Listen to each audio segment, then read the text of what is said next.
सबसे पहले बात हरियाणा चुनाव के नतीजों की। दरअसल हरियाणा में बीजेपी की जीत की हैट्रिक पर सीएम डॉक्टर मोहन यादव ने न्यूज स्टेट के साथ एक्सक्लूसिव खास बातचीत की है और इसमें उन्होंने ये बताया कि हरियाणा की जनता ने कांग्रेस को नकार दिया। बीजेपी की जीत हो जाने से इस साल सरकार भव्य दशहरा मनाएगी। सीएम मोहन यादव ने इस जीत के लिए पीएम मोदी को श्रेय दिया और सीएम मोहन से एक्सक्लूसिव बातचीत की हमारे सहयोगी संदीप भमरकर ने। मध्य प्रदेश के मुख्यमंत्री डॉक्टर मोहन यादव हरियाणा चुनाव के बाद में मध्य प्रदेश की तैयारियों में जुट गए हैं। हरियाणा के मामले में मुख्यमंत्री डॉक्टर मोहन यादव मेरे साथ में मौजूद हैं और हरियाणा इलेक्शन के बाद के मामले में आपने कहा है कि ये तो राहुल गांधी की हार है और आप ये भी कह रहे हैं कि बीजेपी कार्यकर्ताओं की जीत है, बीजेपी की रणनीति की जीत है। तो बीजेपी ज़्यादा मजबूत थी या राहुल गांधी कमज़ोर थे?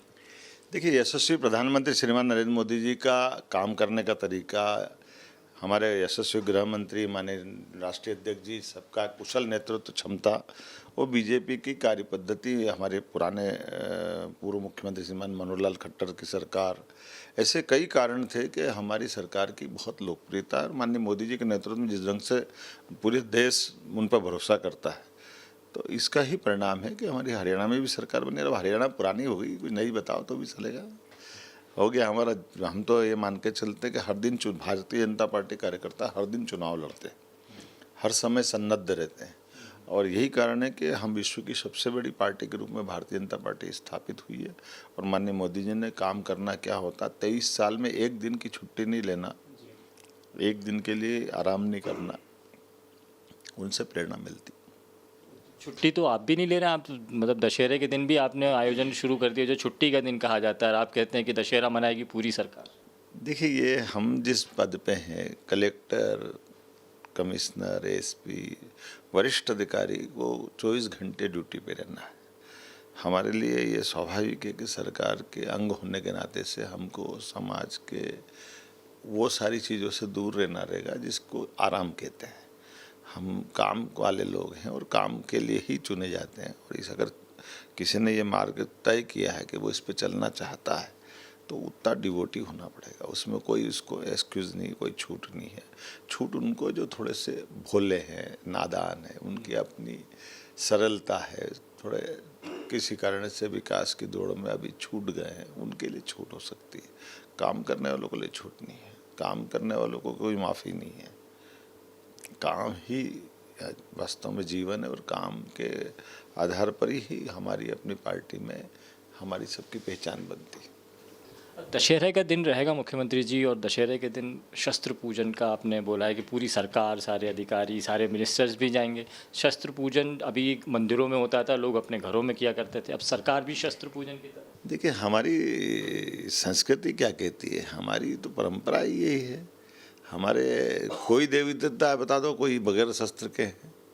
अस्त्र, शस्त्र और शास्त्र, ये हमारी संस्कृति का पुराना गौरव है और आपने देखा होगा कि इसीलिए हमारे यहाँ दशहरा तो शस्त्र पूजन का सबसे बढ़िया त्यौहार है, बड़ा त्यौहार है।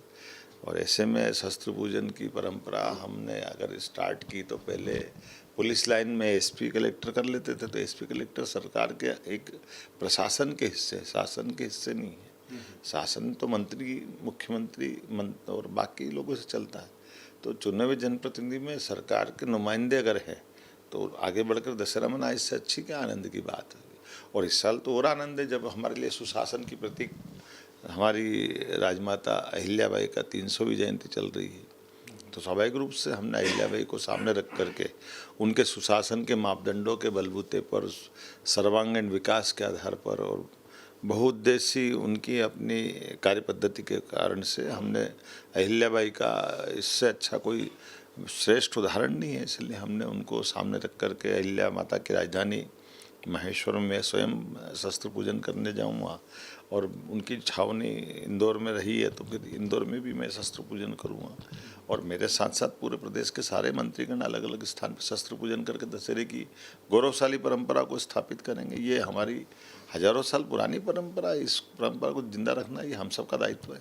यानी सरकारी छुट्टी कैंसिल हो रही है, ये कहें? छुट्टी का तात्पर्य क्या होता है? छुट्टी का मतलब ये कि छुट्टी हम अपने लिखा पढ़ी की छुट्टी मान रहे हैं कि ड्यूटी की छुट्टी मान रहे हैं। ड्यूटी तो कभी छुट्टी देती नहीं है।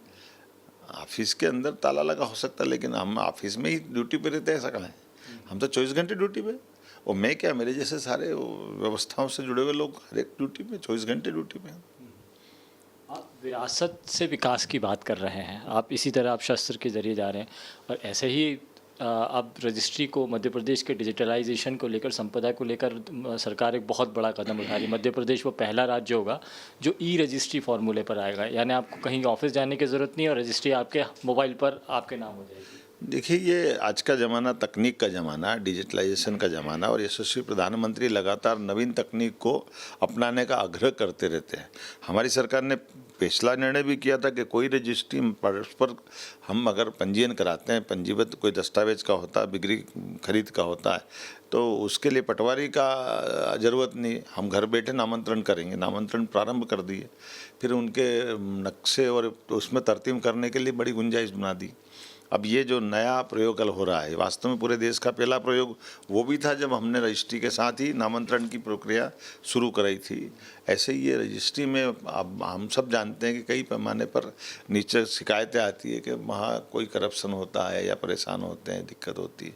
तो नवीन तकनीक के आधार पर हम अपने हाथ से ही जो खरीद बेच कर रहे हैं, तो सरकार का मतलब दस्तावेज का पंजीकरण, जिसको रजिस्ट्रीकरण बोलते हैं, तो दस्तावेज का पंजीकरण इस तरीके से भी हो सकता है। और इसलिए मैं मध्य प्रदेश सरकार के सारे अधिकारियों को बधाई दूंगा जिनने ये पोर्टल को लॉन्च करके हमने ये जनता के लिए सुविधा की है, और ये सुशासन की दिशा में बहुत सशक्त कदम है। सुशासन की तरफ जा रहे हैं। आखिरी सवाल आपसे करूंगा, हरियाणा की ज़बरदस्त जीत के बाद में अब दशहरा का उल्लास और बढ़ रहा है।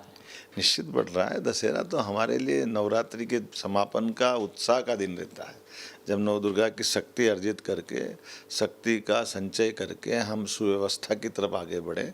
दशहरा इस संकल्प का पर्व है, इसलिए मैं इस संकल्प के पर्व में पूरे प्रदेशवासियों को बधाई देना चाहूँगा आपके साथ ही साथ। और इस वर्ष का दशहरा मनेगा, ऐसा लगेगा कि हाँ, हमने अहिल्याबाई को याद किया, उनके सुशासन को याद किया। बहुत शुक्रिया हमसे बात करने के लिए। मध्य प्रदेश के मुख्यमंत्री डॉक्टर मोहन यादव कह रहे हैं हरियाणा की जीत के बाद में उत्सव मनेगा, दशहरा बहुत ज़ोर शोर से मनाया जाएगा। पूरी सरकार, सारे अधिकारी शस्त्र पूजन करेंगे, देवी अहिल्या को याद करेंगे और सरकार इस जीत के बाद में अपने कामकाज में जुट रही है। वीडियो जर्नलिस्ट अभय के साथ संदीप भमरकर, न्यूज़ स्टेट, मध्य प्रदेश, छत्तीसगढ़।